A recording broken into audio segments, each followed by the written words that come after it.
The Empty Seats, Part 1. The Ceremony.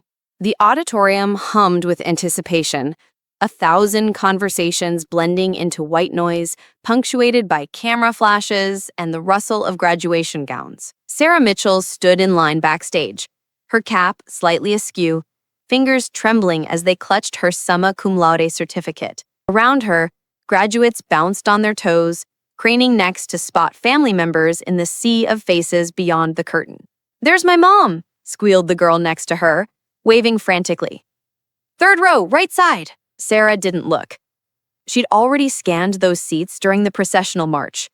Scanned them 3 times, actually, each time with diminishing hope. The 4 tickets she'd sent home to Pennsylvania sat somewhere in her childhood house, probably still in the envelope, probably unopened. Her phone buzzed. She pulled it from beneath her gown. "Dad, so sorry, sweetie. Your uncle's hardware store had a pipe burst. Emergency. We had to help." The message had arrived 20 minutes ago. She'd been too nervous to check before now. Another buzz. "Mom, your sister's recital got moved to today. Some scheduling conflict. You understand, right? We're so proud of you." A third. "Brother, Jake. Overslept. My bad. Congrats, though." Sarah stared at the messages until they blurred. The girl beside her was still waving, now joined by what appeared to be a dozen relatives holding a banner that read, "We love you, Emma! Mitchell! Sarah!" The announcer's voice boomed through the speakers. She walked across that stage in a fog. The dean shook her hand. She barely felt it. The photographer's flash went off. She didn't smile. Jake's Instagram story showed him at brunch with friends. Mimosas, eggs Benedict, laughter. Posted at 10:23 a.m. Sarah saved the screenshots. She didn't know why at the time, just some instinct that whispered, "Document this. Save the evidence. Remember what this felt like." She cried once, alone in her bathroom with the shower running to mask the sound. Then she stopped crying. She made a decision instead. If her family wouldn't see her, she'd make herself impossible to ignore. Part 2. The Building. 5 years later, Sarah stood in the floor-to-ceiling windows of her penthouse office, looking down at Seattle's Elliott Bay. The water glittered like scattered diamonds. Below, the city pulsed with the kind of energy that only comes from a place constantly reinventing itself. Behind her desk sat 3 monitors displaying real-time analytics for her company, Mitchell Analytics, a data consulting firm that had started in her studio apartment with 1 client and a dream built on spite and ambition. Now they had 43 employees, contracts with Fortune 500 companies, and a valuation that made Sarah's stomach flip every time she saw it in writing: $47 million. Jake's Instagram story showed him at brunch with friends. Mimosas, eggs Benedict, laughter. Posted at 10:23 a.m. Sarah saved the screenshots.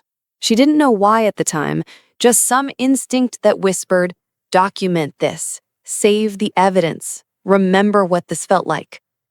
She cried once, alone in her bathroom with the shower running to mask the sound. Then she stopped crying. She made a decision instead. If her family wouldn't see her, she'd make herself impossible to ignore. Part 2. The Building. 5 years later, Sarah stood in the floor-to-ceiling windows of her penthouse office, looking down at Seattle's Elliott Bay. The water glittered like scattered diamonds. Below, the city pulsed with the kind of energy that only comes from a place constantly reinventing itself. Behind her desk sat 3 monitors displaying real-time analytics for her company, Mitchell Analytics, a data consulting firm that had started in her studio apartment with 1 client and a dream built on spite and ambition. Now they had 43 employees, contracts with Fortune 500 companies, and a valuation that made Sarah's stomach flip every time she saw it in writing: $47 million. Her assistant, Kevin, knocked on the open door. "The Business Chronicle reporter is here for your interview." Sarah turned from the window. "Send her in."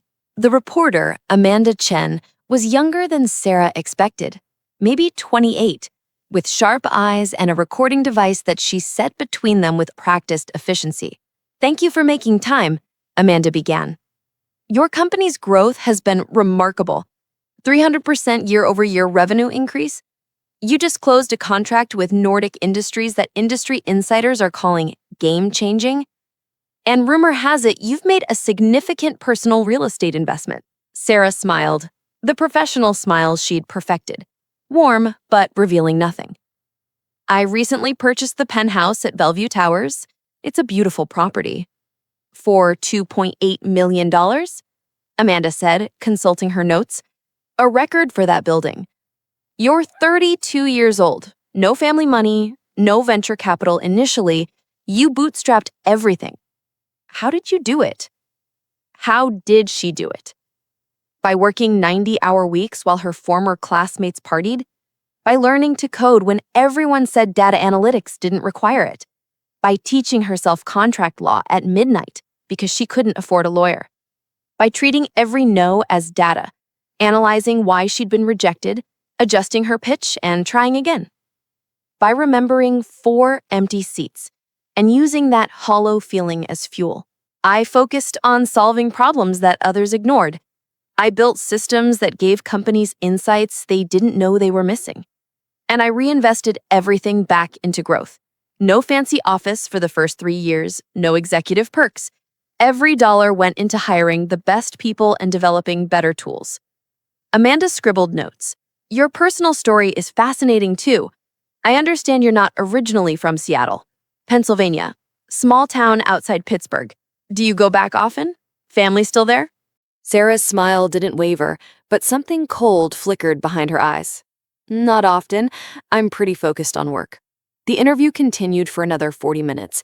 They discussed market trends, her company's expansion plans, her approach to leadership. When Amanda finally packed up her recording device, she paused. "One more question, off the record. Just curious. What drives you? Everyone in your position has something that pushes them. What's yours?" Sarah stood, extending her hand for the goodbye handshake. "Proving that success doesn't require validation from people who should have given it freely." Amanda blinked, caught off guard by the raw honesty. Then she smiled, a real smile this time. "I think that's going to resonate with a lot of people." The article ran 3 weeks later with Sarah's photo on the cover, her standing in front of her office windows, the city spreading behind her like a conquered kingdom. The headline read, "From Invisible to Inevitable, How Sarah Mitchell Built an Empire on Her Own Terms." Her phone started ringing that afternoon. First call, her mother. "Sarah, honey, we saw the article. We're so proud of you. Your father couldn't stop talking about it at church." She let it go to voicemail. Second call, her father. "Sweetheart, this is incredible. Your Uncle Ben wants to talk to you about something business-related. He's really excited. Call us back, okay?" Voicemail. Third call, Jake. "Dude, holy shit, you're like actually rich. That's insane. We should grab a deer when I'm in Seattle next month." She blocked his number. Fourth call, her Uncle Ben calling from her father's phone. "Sarah, Ben here. Listen, your dad gave me your number. I hope that's okay. I've got a business opportunity that I really think you should hear about. Family helping family, you know? Call me back." Sarah sat in her living room, her $2.8 million living room with its imported Italian marble and custom furniture, and listened to each voicemail twice. Then she poured herself a glass of wine and looked out at the city lights. 5 years. 5 years without a single phone call asking how she was doing, without a birthday visit or a thinking of you text. 5 years of silence broken only by obligatory holiday messages that felt like checking boxes on a to-do list. Now, suddenly, they remembered she existed. Her phone buzzed again. Another voicemail, this time from her mother. "Sarah, honey, I know you're busy, but we really should get together. It's been too long. Why don't you come home for dinner next weekend? The whole family will be there. Please call back. We miss you." "We miss you." Sarah's laugh was bitter and sharp.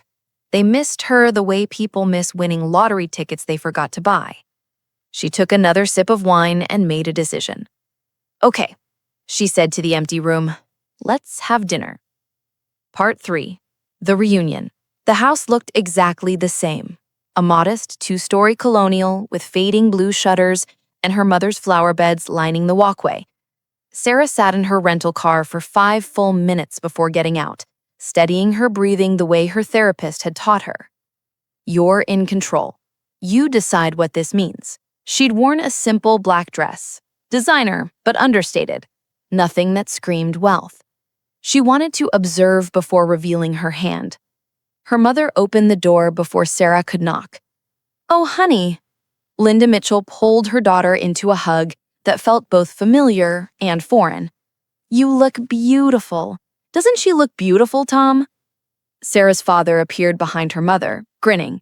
Tom Mitchell had aged, more gray at his temples, deeper lines around his eyes, but his smile was the same one Sarah remembered from childhood, before she learned that smiles could be conditional.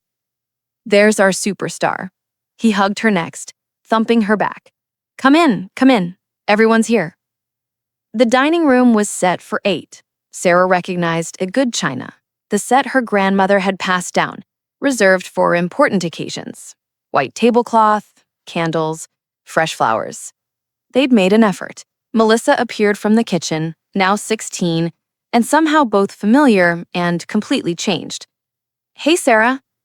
The greeting was cautious, almost shy. "Melissa, you've grown." That's what happens in 5 years. Jake slouched in from the living room, beer already in hand, despite it being barely 6 p.m. "The prodigal daughter returns." "Jake," Sarah nodded. Her Uncle Ben stood by the fireplace with her father. Ben was Tom's older brother, broader and louder, with the kind of confidence that came from never questioning whether he deserved it. "Sarah, finally! Come here and give your uncle a hug." She allowed it, feeling the performance of it all. The warmth, the enthusiasm, everything they hadn't felt necessary to show 5 years ago. Her aunt, Patricia, Ben's wife, emerged from the kitchen with her mother, carrying dishes. "Sarah, darling, we're so glad you could make it." 8 people, a full house, for her. Sarah wondered how many would have come to her graduation if she'd been featured in a magazine first. Dinner was an elaborate production. Pot roast, mashed potatoes, green beans, fresh rolls. Her mother's specialty dessert, apple pie with vanilla ice cream. They passed dishes and made small talk. Everyone asked about Seattle, her company, her penthouse. Their interest felt archaeological, like they were excavating a stranger's life. "So you really sold that place for $2.8 million? Jake asked, mouth half full. "That's just for one apartment?"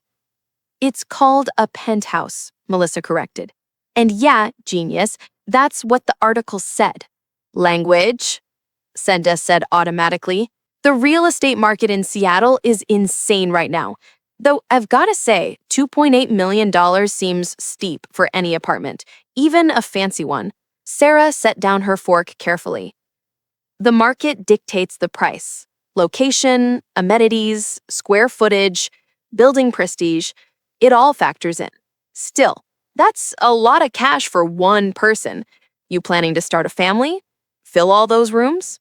"I'm planning to live somewhere that reflects my success." Of course, Tom jumped in. "And you've earned it. We're all so proud of what you've accomplished, aren't we?"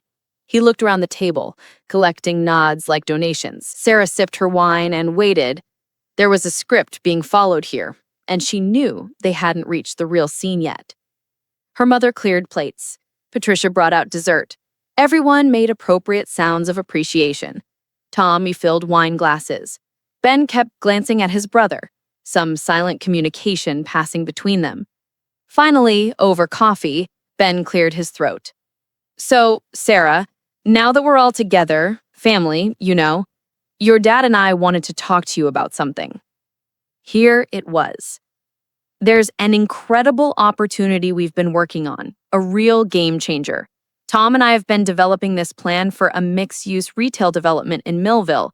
You remember downtown, right? All those empty storefronts?" Sarah remembered. Millville was dying slowly, the way small industrial towns do when the factories close, and young people leave for cities with actual futures. "We've got the perfect location, right on Main Street, We're talking retail on the ground floor, offices above. We've already got interest from several national chains. Potentially, Ben corrected. Potential interest, but it's strong, very strong. The thing is, Tom continued, we need additional investment to secure the property and start development. We've got most of the funding lined up, but we're short on the final piece. Sarah set down her coffee cup. How much are you short? Ben and Tom exchanged another look. 800,000, Ben said. The number landed on the table like a stone in still water. That's a significant amount, Sarah said neutrally. But it's an investment, Ben insisted, not a gift. You'd be a partner. When this thing takes off, and it will, you'll see returns that'll make your company look like small potatoes. My company is valued at $47 million. Right, of course. I just meant... Look, this is a sure thing, Sarah. We've done our homework. The demographics, the market analysis, everything checks out. We just need that final push to make it happen. Sarah looked at her father. And this is why you invited me to dinner? Linda gasped. Sarah, of course not. We invited you because you're family, because we missed you. Did you? Sarah's voice was quiet. Did you miss me? The table went silent. What kind of question is that? Tom said, forcing a laugh. Of course we did. You're our daughter. When's my birthday? What? My birthday. When is it? Linda opened her mouth, closed it, looked at Tom. Well, it's in September? October, Sarah said. October 15th. I turned 32 this year. Nobody called, nobody texted. Jake sent a GIF at 11:47 p.m. with the word happy and a birthday cake emoji. That was it. We've been busy, Tom started. When did I graduate college? Silence. May 12th. 5 years ago. Not one of you showed up. 4 tickets, empty seats. The podium, she saw families standing, applauding, crying. She saw empty seats where her family should have been. 4 of them. Like missing teeth in a smile. The applause was for everyone, not for her specifically. A generalized celebration. Anonymous. She was invisible. Back in her apartment that night, Sarah sat on her secondhand couch with her certificate propped against a lamp and her phone face down on the cushion. She'd turned off notifications after the 12th, "Sorry we missed it" message, each one more hollow than the last. The truth leaked out over the following days, the way truth always does, through social media posts and careless phone calls. Her father hadn't been at her uncle's store. He'd been at a Rotary Club golf tournament. She saw the photos. Him laughing, holding a trophy for closest to the pin. Posted at 2:47 p.m., 30 minutes after her ceremony ended. Her mother's Facebook was a gallery of her sister Melissa's dance recital, a local competition for 11-year-olds, the kind they held every month. The timestamp? 11 a.m. Sarah's graduation had been at 10 a.m., 300 miles away. Her mother could have made both. She'd chosen not to. Sarah stood. The building sale is final. Cascade Ventures will move forward with the tech center. It will actually help Millville, bring jobs, training, opportunity. It will do what your retail fantasy never could. You should be happy about that. Happy? Ben's voice cracked. We're going to be ruined.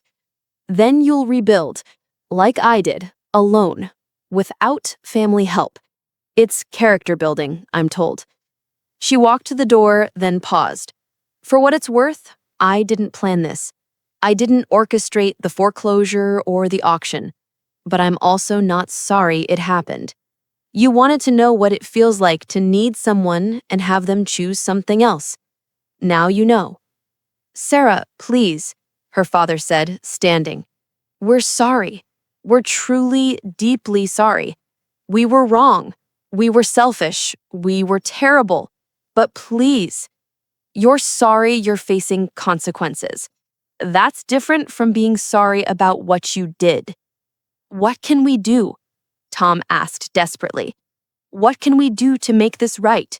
Sarah looked at him, really looked at him, saw the fear, the panic, the belated understanding of what he'd lost. Not money, her. The daughter who'd tried so hard to make him proud, who'd needed him to show up, who'd built an empire partly to prove he'd been wrong to dismiss her. She felt something loosen in her chest. Not forgiveness, not reconciliation, just release. Nothing, she said quietly. You can't make it right. It's too late for that. But you can learn from it. You can be better for Melissa. Actually show up for her. Pay attention to her. Choose her when it matters. You can teach her that love isn't conditional on success or convenience. She opened the door. My assistant will validate your parking. Goodbye. Epilogue. 3 months later, Sarah stood in the Sanderson building, no longer empty, now bustling with contractors and designers transforming it into something meaningful. Marcus walked beside her, pointing out structural improvements and space allocation. The training programs start in 6 months, he said. We've already got partnerships lined up with 5 tech companies willing to hire remote workers. Could change the whole economic trajectory of this town. Sarah looked around at the activity, the building, the hope, the future being constructed. Her phone buzzed. Text from her assistant. Your mother has called again. That's 4 times this week. Still want me to take messages? Sarah thought about it. Thought about the calls she'd ignored for 3 months. Thought about the apologies and explanations and promises to do better. She wasn't ready to forgive. Maybe never would be. But she was tired of carrying anger like a second skin. She typed back, next time she calls, put her through. I'll talk for 10 minutes. We'll see where it goes from there. Not forgiveness, not reconciliation. Just openness to the possibility that people could learn, eventually, even if the lessons came hard. The business plan, the market analysis, the letters of interest from potential tenants, the loan commitments from banks. Show me everything. Ben sputtered. Tom looked at Linda, who looked at Patricia. We don't have all that with us right now, Tom finally said. But we can get it to you. You don't have it because it doesn't exist, Sarah said. Or if it does, it's a fantasy on paper that no actual financial professional would take seriously. She pulled out her phone and opened a folder of saved documents. Want to know how I spent my afternoon yesterday? I called a friend who works in commercial real estate development in Pennsylvania. Asked him about retail development in Millville. Want to know what he said? Nobody answered. He said 3 different developers have tried mixed-use projects in Millville over the past decade. All 3 failed. The demographics don't support it. Aging population, declining income, no foot traffic. The last project lost its investors $1.2 million before declaring bankruptcy. She swiped to another document. Then I pulled the public records for Main Street properties. There's only one large enough for what you're describing. The old Sanderson building. Want to know who owns it? A shell company called Mitchell Holdings, LLC. Registered to your business address. You already bought the property, didn't you? With what money, I wonder? Did you take out loans? Use your store as collateral? Ben's face had gone from red to white. You're not looking for an investment. You're looking for a bailout. You've overextended yourself on a property you can't develop because no legitimate investor will touch it. And you thought, what? That I'm so desperate for family approval that I'd hand over $800,000 without due diligence? Sarah, our father said quietly, we're family. Now we're family. Now that I have something you need. Where was family 5 years ago? Where was family for every birthday, every holiday, every milestone I achieved alone? We made mistakes, Linda said, tears streaming now. We know that, but we're trying to make amends. By asking for money? That's not an amends. That's a transaction. Sarah stood, pushing back from the table. I want to tell you something. I want you to understand what those 5 years were like. Everyone watched her, frozen. After graduation, I moved to Seattle with $4,000 in savings. I slept on an air mattress in a studio apartment that smelled like mildew. I ate ramen and pasta for months because groceries were expensive. I worked as a freelance data analyst, taking any contract I could get, no matter how small. I taught myself advanced analytics and programming watching YouTube videos at 2 a.m. because I couldn't afford courses. She walked to the window, looking out at the darkening street. I had panic attacks. I questioned everything. I wondered if I'd made a huge mistake. I was completely alone in a new city, and I almost came home, almost called you, almost begged for support. She turned back. But then I'd remembered those empty seats, and I'd think, they chose not to be there. When it mattered, they chose something else. So why would they support me now? Honey, Linda reached out. That anger, that pain, I used it. I turned it into fuel. Every time I wanted to quit, I pictured you at that golf tournament, Tom. You at that recital, Mom. You at brunch, Jake.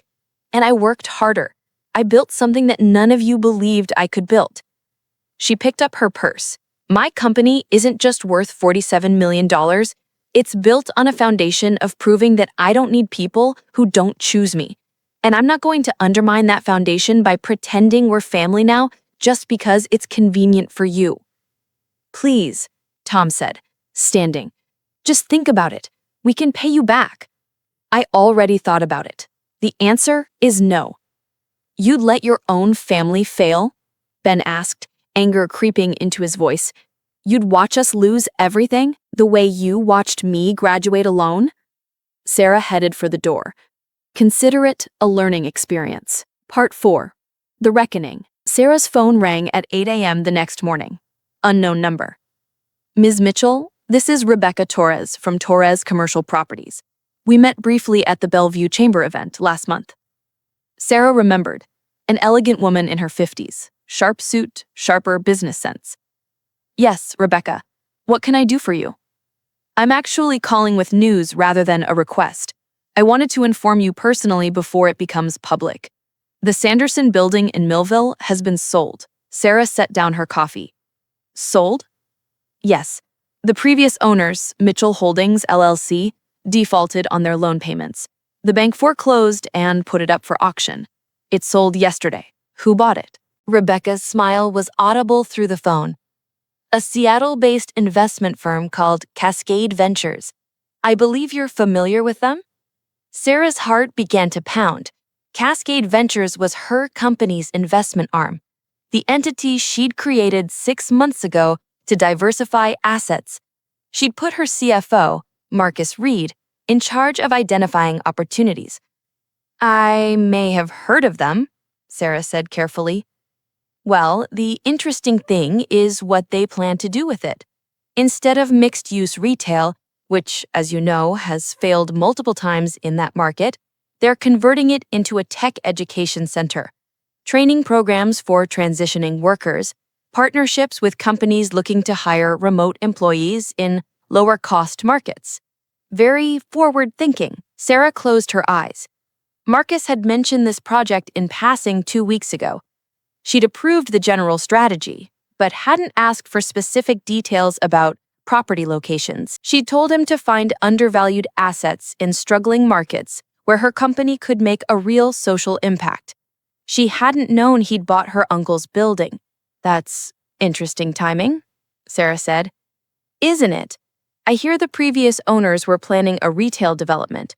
Apparently, they'd been courting investors, but nobody bid. The building sat empty while they burned through capital trying to service the debt. Classic case of overconfidence and undercapitalization. A familiar story. Indeed. Anyway, I thought you'd want to know. The foreclosure and sale are public record as of today. I imagine there might be some local interest in the news, given that the previous owners are from Millville. After hanging up, Sarah sat in her office chair staring at nothing. She hadn't planned this, hadn't orchestrated it, but the universe, or karma, or cosmic irony, had delivered something she couldn't have scripted better.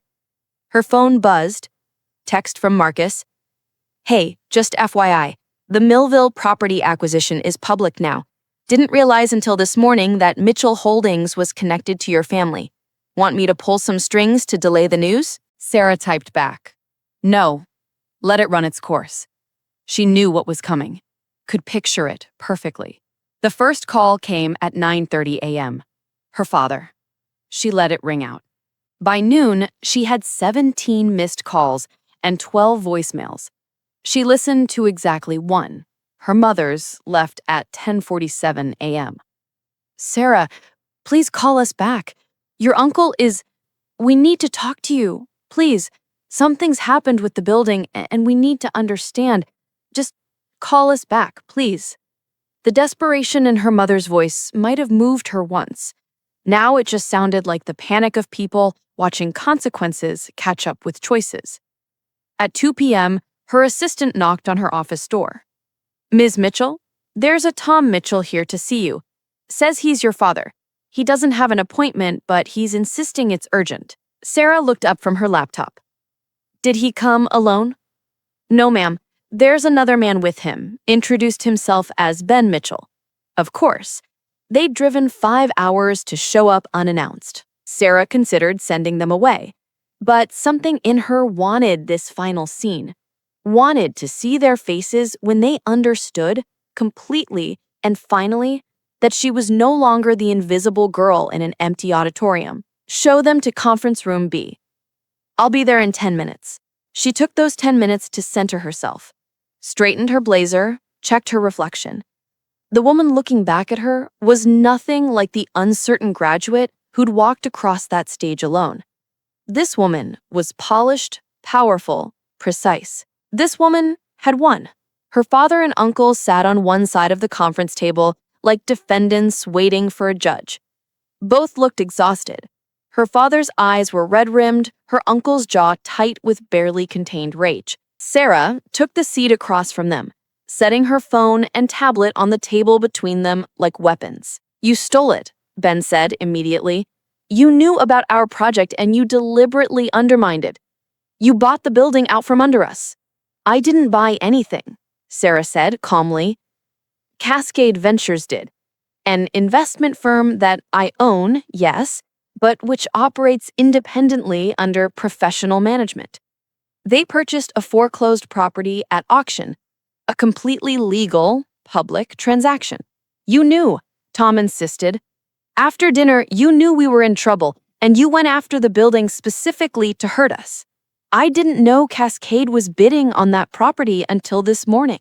My CFO identified it as an undervalued asset in a market primed for alternative development. He made a business decision based on sound analysis.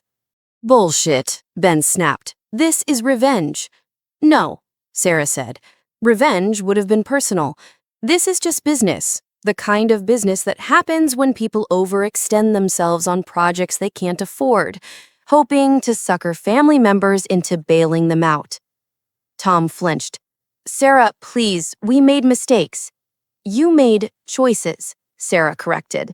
You chose a golf tournament over my graduation. You chose to ignore me for 5 years. You chose to only reach out when you needed money. And you chose to buy a property you couldn't develop, banking on the assumption that I'd be so hungry for family connection that I'd hand you $800,000 without asking questions. We're going to lose everything, Tom said quietly. The building was collateral for loans. Ben's hardware store is tied up in this. If we can't pay back what we borrowed, you'll face the consequences of your decisions. Like adults, like I did when I graduated with no support system and had to build everything alone. So that's it? Ben stood up, chair scraping. You're just going to watch us crash and burn? Your own family? You're not my family, Sarah said, and her voice was ice. Family shows up. Family supports. Family chooses you, especially at crucial moments. You were invited to be my family 5 years ago. You declined. We made one mistake. One. Let's be accurate. Sarah opened her tablet. I've been documenting every birthday you forgot or remembered too late, every holiday where I got a generic group text instead of an actual conversation, every achievement I shared that was met with, "That's nice," and subject changes. Every phone call where you talked about your lives for 45 minutes and gave me 5 minutes at the end. She turned the screen toward them. I have a spreadsheet. Dates, events, your level of engagement rated on a scale. It's thorough. I'm good with data, remember? That's my whole business. Tom stared at the screen, face crumbling. You've been keeping score? I've been documenting a pattern. There's a difference. And the pattern shows clearly that your interest in my life is directly proportional to what you think you can get from me. That's not fair, Tom whispered.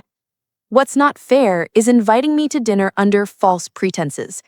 What's not fair is trying to manipulate me into an investment you knew was doomed. What's not fair is pretending you care about me as a person when you only care about me as a resource. She looked out the window at Millville's Main Street, still struggling, still fading, but with one building now filled with light and purpose. Sometimes success isn't about proving people wrong. Sometimes it's about building something good in spite of them. And sometimes the greatest victory is knowing you don't need their validation anymore because you've validated yourself. Sarah Mitchell turned away from the window, back to the work of building something that mattered. The empty seats from 5 years ago were still empty, but she'd filled them with something better, her own unshakable certainty that she was enough, always had been, with or without an audience. And that, she'd learned, was the only kind of recognition that actually counted.